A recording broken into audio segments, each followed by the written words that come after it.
दोस्तों, vice president Shri Jagdeep Dhankhar ने अचानक से इस्तीफा देकर पूरे पॉलिटिकल सर्किल में हड़कंप मचा दिया है। उनका इस्तीफा पार्लियामेंट सेशन के फर्स्ट डे को ही आ गया और हेल्थ रीजन बताया जा रहा है, लेकिन इसके अलावा दूसरे रीजन भी हो सकते हैं। आगे आप वीडियो में देखें और कमेंट सेक्शन में अपना कमेंट देना ना भूले। मित्रों, आपने समय दिया उसके लिए बहुत बहुत धन्यवाद। पर कभी भी कर्तव्य पथ से अलग नहीं हटना है और यही कारण है कि भारत के प्रधानमंत्री ने दूर सोच दिखाते हुए राजपथ को कर्तव्य पथ किया। मैं क्यों कह रहा हूं? हाल के कुछ दिनों में घटनाक्रम हुआ है जिस पर मैंने वक्तव्य भी दिया, आपके प्रांत से भी जुड़ा हुआ है। पर मैं आपको याद दिलाना चाहूंगा, 60 वर्ष पहले इसी प्रांत के अंदर सबसे बड़ा टकराव विधायिका और न्यायपालिका में हुआ। आप सभी उसके बारे में जानकारी रखते हैं। It is our bounded duty to ensure our constitutional institutions have respect for one another and the respect arises when institutions confined to their own area. When institutions respect one another, our constitution does not envisage confrontation amongst institutions. Constitution wants coordination, collaboration, discussion, deliberation, dialogue. दोस्तों, कुछ दिन पहले vice president Dhankhar ने supreme court and judiciary पर direct आक्षेप लगाया था कि वो ओवररीच कर रहे हैं और लेजिस्लेचर के फंक्शनिंग में टांग अड़ा रहे हैं और अपने आप को सुपीरियर बनाने की कोशिश कर रहे हैं। एंड इस पर बहुत सारे डिस्कशंस हुए पूरे पार्लियामेंट में, पॉलिटिकल महकमे में, जुडिशियरी में, मीडिया में भी। एंड ऐसा लगा जैसे वाइस प्रेसिडेंट धनखड़ ने कोई क्राइम कर दिया। लेकिन आपको याद दिला दूं, वाइस प्रेसिडेंट धनखड़ 4 डिकेड से वकील रहे हैं एंड सीनियर वकील रहे हैं। एंड उनको भारत के constitution as well as judiciary and legal functioning का पूरा ज्ञान है। बतौर गवर्नर एंड वाइस प्रेसिडेंट उन्होंने बहुत सारे ऐसे काम किए हैं जो भारत कि संविधान को ताक पर नहीं रखा गया है, जबकि उसको प्रोटेक्ट करने की कोशिश की गई है। मित्रों, ये आपको बता दूं, वाइस प्रेसिडेंट धनखड़ अभी रिसेंटली फिर उत्तर प्रदेश में किसी पब्लिक फंक्शन में गए थे जहां पर मुख्यमंत्री आदित्यनाथ भी थे और वहां की गवर्नर भी मौजूद थे। एंड उसी फंक्शन में उन्होंने फिर से दोहराया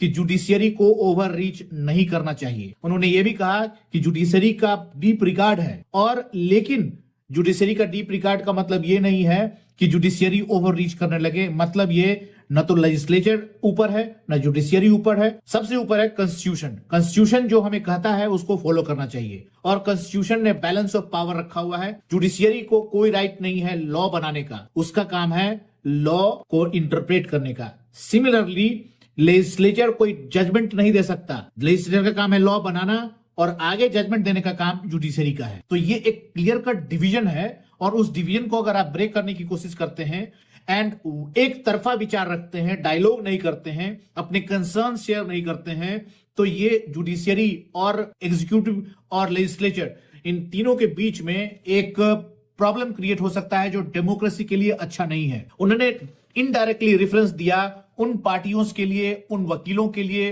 उन सो कॉल्ड बड़े बड़े बिग नेताओं के लिए जो डेमोक्रेसी की दुहाई देते हैं, फ्रीडम ऑफ स्पीच की दुहाई देते हैं, लेकिन अपना पक्ष रखने में वो बहुत माहिर हैं, दूसरे का पक्ष नहीं सुनना चाहते। दूसरा अगर कोई पक्ष देने लगता है तो उसे अनकॉन्स्टिट्यूशनल और बहुत सारे लांछन देकर उनको चुप कराने की कोशिश की जाती है। जैसा कि अभी रिसेंटली हुआ जब वाइस प्रेसिडेंट धनखड़ ने यह सवाल उठाया आर्टिकल 342 का, जिसके तहत power of separation of power की बात की गई है, और यह भी कहा गया है कि भाई जुडिशियरी अपना काम करे और लेजिस्लेचर अपना काम करे। लेजिस्लेचर इंटरफेयर नहीं करेगा उनके काम में, और वो भी लेजिस्लेचर के काम इंटरफेयर ना करें। एंड दैट मीन्स जो गवर्नर हैं या जो प्रेसिडेंट हैं उसको इंस्ट्रक्ट करने का, डायरेक्शन देने का जुडिशियरी के पास कोई पावर नहीं है। उन्होंने ये भी याद दिलाया कि बतौर एमपी या बतौर जजेस उन लोगों को ओथ जब दिया जाता है तो ओथ में भी लिखा होता है कि भाई हम कॉन्स्टिट्यूशन को अपहोल्ड करेंगे, मतलब जो कुछ भी कॉन्स्टिट्यूशन में लिखा गया है उसको वैल्यू को हम मानेंगे। ऑन द अदर हैंड, जब प्रेसिडेंट या गवर्नर ओथ लेता है या लेती है तो उस ओथ में यह कहा जाता है कि हमें प्रोटेक्ट करना है, प्रिजर्व करना है एंड डिफेंड करना है कॉन्स्टिट्यूशन को। ये उनका ओथ होता है। तो ऐसी स्थिति में ये जब ओथ ले रहे हैं उस समय भी ये डिफाइन किया गया है कि president as well as governor के पास हेडशिप है, पावर है। गवर्नर स्टेट का हेड है एंड प्रेसिडेंट वो भारत का हेड है। और ऐसी स्थिति में हेड्स को अगर जुडिशरी इंस्ट्रक्शन देने लगे और वो हेड और वो पार्लियामेंट जिसको 140 करोड़ जनता इलेक्ट करके भेजती है, जिसके बेसिस पर डेमोक्रेसी टिका हुआ है, उस डेमोक्रेसी में बनाए गए लॉज को अगर जुडिशियरी लॉ बनाने लगेगी एंड उसको खारिज करने लगेगी तो इंडियन कॉन्स्टिट्यूशन के लिए अच्छा नहीं होगा, इंडियन डेमोक्रेसी के लिए अच्छा नहीं होगा। उन्होंने इमरजेंसी में हुए गलतियों का भी एहसास दिलाया और कहा कि देखिए इमरजेंसी के समय में कैसे जब लेजिस्लेचर एक्स्ट्राऑर्डिनरी पावर ले लिया था तो क्या हुआ था, और उसकी जो निगेटिविटी है, जो छाप है, वो जो दर्द है अभी तक भारतीयों के पास है और वो अपने पटल से नहीं गया है। और इन सब को बैलेंस करने के लिए सबसे जरूरी है डायलॉग, और जब डायलॉग नहीं होता और सिर्फ एक तरफा ऑर्डर दिया जाता है या प्रोनाउंस कर दिया जाता है तो उस समय डेमोक्रेसी नहीं रहता, वो एक ऑटोक्रेटिक मूवमेंट की तरफ चला जाता है। और डेमोक्रेटिक फंक्शनिंग के लिए बहुत जरूरी है कि भारत में डायलॉग हो, बैलेंस ऑफ पावर हो। मित्रों, ये मैंने पूरे रिकॉर्ड जो वाइस प्रेसिडेंट धनखड़ का, उसका हाईलाइट तैयार किया है। आप उसको देखें पूरे डिटेल में और अपने विचार और कमेंट देना ना भूलें। आपने समय दिया उसके लिए बहुत बहुत धन्यवाद। मित्रों, हमारे चैनल कानून प्लस को जरूर सब्सक्राइब करें एंड अपने विचार कमेंट बॉक्स में देना ना भूलें। धन्यवाद मित्रों, hope to see you again, adios. और इसीलिए मैं कहता हूं, आज के दिन India is bubbling with hope and possibility. समुद्र की गहराइयों में जाइए, समुद्र के तट पर जाइए, जमीन पर देखिए, जमीन के नीचे देखिए, आसमान में देखिए, अंतरिक्ष में देखिए। The rise of Bharat is phenomenal. ऐसे मौके में चुनौतियां आएंगी पर उन चुनौतियों से पलायन नहीं करना चाहिए। ये लोग कहते हैं कई बार पब्लिक मेमोरी शॉर्ट, और सोचते हैं कि समय के साथ बात आई गई हो जाएगी। ऐसा होता नहीं है। क्या हम इमरजेंसी को भूल गए? समय तो बहुत निकल गया है। इमरजेंसी की काली छाया आज भी हमको नजर आती है। Darkest period of Indian history where legs were put behind the bars, access to judiciary was negative। मौलिक अधिकारों का दूर दूर तक कोई नाम नहीं रहा, लाखों लोग जेल में चले गए। हम नहीं भूले। उसी तरीके से हाल में जो पीड़ादायक घटना हुई है, मैं मानकर चलता हूं, मेरा दृढ़ मत है, हम इसमें विश्वास करना पड़ेगा कि every person is innocent. Innocence as a premium value in democracy. तो हमारे वेदों का जो दर्शन है अनंतवाद, वो खत्म हो जाएगा और उसके बाद उपज होगा अहम और अहंकार। अहम और अहंकार व्यक्ति और संस्था के लिए घातक है। भारत दुनिया का सबसे बड़ा लोकतंत्र है, सबसे पुराना लोकतंत्र है। हमारी सांस्कृतिक विरासत बेमिसाल है। तो कोई भी किसी भी परिस्थिति में इनको चुनौती दे तो उस चुनौती को हमें स्वीकार करना चाहिए। We should not get away from facing the challenges. Any other step, expedient, escapist, opportunistic, is reflective of cowardice। और मैं इसलिए कहता हूं कि आपका प्रांत देश को डिफाइन करता है दो बातों में। 8 साल पहले आपके प्रांत की परिभाषा क्या थी? I am rising about politics. I am not stakeholder in politics, but I am stakeholder as citizen of this country in governance. क्या परिवर्तन आ गया? Law and order, the highest category of it has become order of the day. पर कभी भी कर्तव्य पथ से अलग नहीं हटना है। और यही कारण है कि भारत के प्रधानमंत्री ने दूर सोच दिखाते हुए राजपथ को कर्तव्य पथ किया। मैं क्यों कह रहा हूं? हाल के कुछ दिनों में घटनाक्रम हुआ है जिस पर मैंने वक्तव्य भी दिया, आपके प्रांत से भी जुड़ा हुआ है। पर मैं आपको याद दिलाना चाहूंगा, 60 वर्ष पहले इसी प्रांत के अंदर सबसे बड़ा टकराव विधायिका और न्यायपालिका में हुआ। आप सभी उसके बारे में जानकारी रखते हैं। It is our bounden duty to ensure our constitutional institutions have respect for one another, and the respect arises when institutions confined to their own area. When institutions respect one another, our constitution does not envisage confrontation amongst institutions. Constitution wants coordination, collaboration, discussion, deliberation, dialogue. Innocence has a premium value in democracy। पर कोई भी अपराध हो, कानून के हिसाब से उसका निपटारा होना चाहिए। जो अपराध आम आदमी के मानस को छूता हो, उस पर पर्दा नहीं डाला जा सकता। मैंने इस बात को कहा है। कुछ लोगों ने मुझे कहा कि आप इस विषय पर इतने बेबाक क्यों? मुझे बड़ी प्रेरणा मिली महामहिम राज्यपाल की पुस्तिका से, और मैंने कहा चुनौतियां मुझे पसंद हैं और संवैधानिक दायित्व निर्वहन करने के अंदर कोई भी कोताही हमें स्वीकार नहीं है। एक बहुत बड़ी बात कही गई जो हम सब के लिए बहुत जरूरी है। हम अपने आप को प्रजातंत्र क्यों कहते हैं? आर्थिक उन्नति, संस्थागत ढांचे में विकास, तकनीक का प्रचलन महत्वपूर्ण है। ये भी है खाद्य सुरक्षा। पर democracy is defined by expression and dialogue. अभिव्यक्ति और वाद विवाद ही डेमोक्रेसी है। अभिव्यक्ति पर यदि अगर अंकुश लगता है, किसी भी राष्ट्र के लिए अपने आप को प्रजातंत्र कहना मुश्किल होगा। पर अभिव्यक्ति का कोई अर्थ नहीं है यदि अगर उसके साथ वाद विवाद नहीं हो। अभिव्यक्ति इस पराकाष्ठा पर चली जाए कि अभिव्यक्ति करने वाला समझे मैं ही सही हूं और दूसरा हर परिस्थिति में गलत है, उसकी बात सुनी नहीं जाए, तो वो अभिव्यक्ति का अधिकार विकार बन जाता है। Democracy has to be defined when we have wholesome ecosystem, expression and dialogue flourish together. They are complementary to each other. और यदि अगर अभिव्यक्ति पराकाष्ठा पर चली जाएगी, वाद विवाद नहीं होगा, तो हमारे वेद। मैं जया अमिताभ बच्चन ये बोलना चाहती हूँ। मैं कलाकार हूँ, बॉडी लैंग्वेज समझती हूँ, एक्सप्रेशन समझती हूँ। और सर मुझे माफ करिएगा मगर आपका टोन जो है is not accept. We are colleagues sir, you may be sitting on the chair. मैं Jaya ji, and I remember when I went to school. Jaya ji, take your seat. Jaya ji, take your seat. Take your seat. Take your seat. Take your seat. Jaya, 1 second, honorable members. Honorable members. Honorable no. बैठिए। Honorable members. बैठिए। I know how to deal with it. बैठिए। जया जी, you have earned a great reputation. You have earned a great reputation.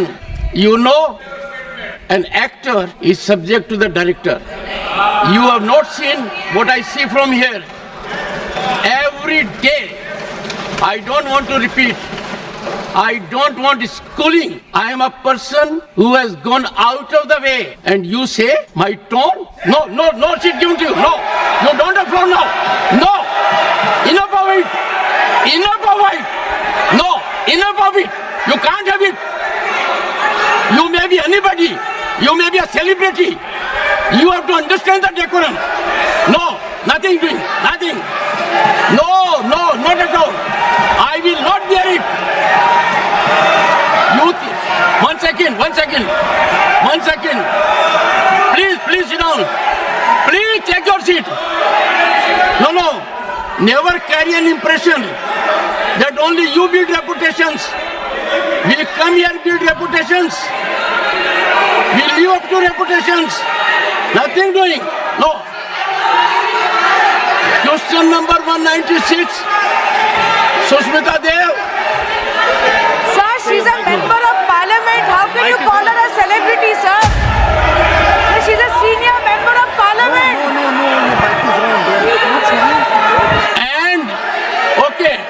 And the senior member of parliament has a license. Nothing is going on record.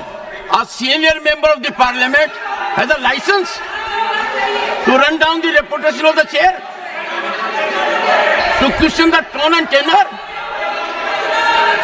Yes, I have to be in reaction mode to take care of the situation. I have highest respect, but to make it a habit, my tone, my language, my temper, I don't go by script of others. I have my own script. I am not operated by anyone else. Nothing will happen, Kharge-ji. Thinking has to be from within. Nothing will happen. We have to get... No, Jayaji, take your seat. Jayaji, take your seat. Take your seat. No. It is misconduct. It's a misconduct. Okay. Get going. I know you want to destabilize the entire nation. Yes. You are out to create chaos in the house. Nothing else is going on record. I shall not be party to this house being converted, Mr. Kharge, as a epicenter of disturbance. You are determined to have your way at the cost of Constitution. You are doing it. It is lack of decorum, disrespect to democracy, disrespect to Constitution. You are walking away from your obligations. You are are walking away from your duty. Honorable members, they don't want to participate. They know how to create only chaos. I am surprised. Absolutely. The nation is a priority. The nation is always first. Honorable members, honorable members, honorable members,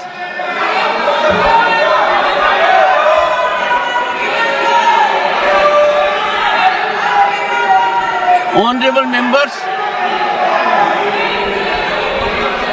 take your seat, take your seat, take your seat, take your seat. Honorable members,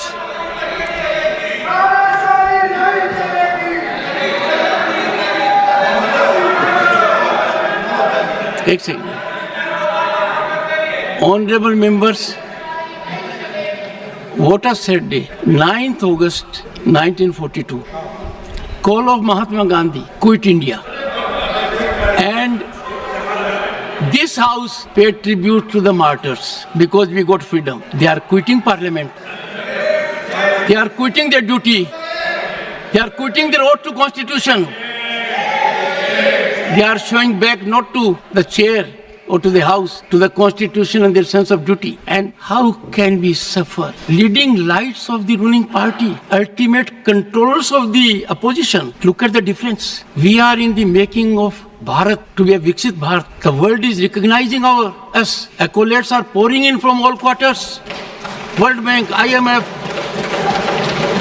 And the rise is incremental. People are witnessing the rise. Infrastructural growth. We are on way to a development journey. These people want to impede. I use this platform with all sense of responsibility. India is a peaceful country. India is a stable country. India has most functional, vibrant democracy. India has leadership continually in its third term. A history in making after 6 decades. India has leadership in Prime Minister that has global recognition. The nation is proud of it, and some people taking note of happenings in the neighboring country are engaging in inflammatory, condemnable narrative.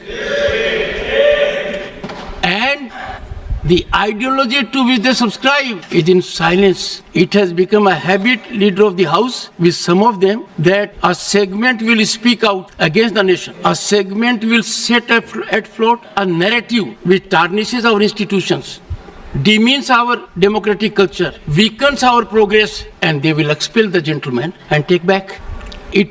I make an appeal to all right-thinking people in the country. It is time for them not to observe silence. Such narratives have to be ambushed at the threshold. Can you see reason today? Last time they walked out with one slogan, LOP, LOP, LOP. Today what they walked out? One of the most experienced members of this house, 4 decades of experience, Ghanshyam Tiwari ji. His only transgression was he praised Mallikarjun Kharge ji.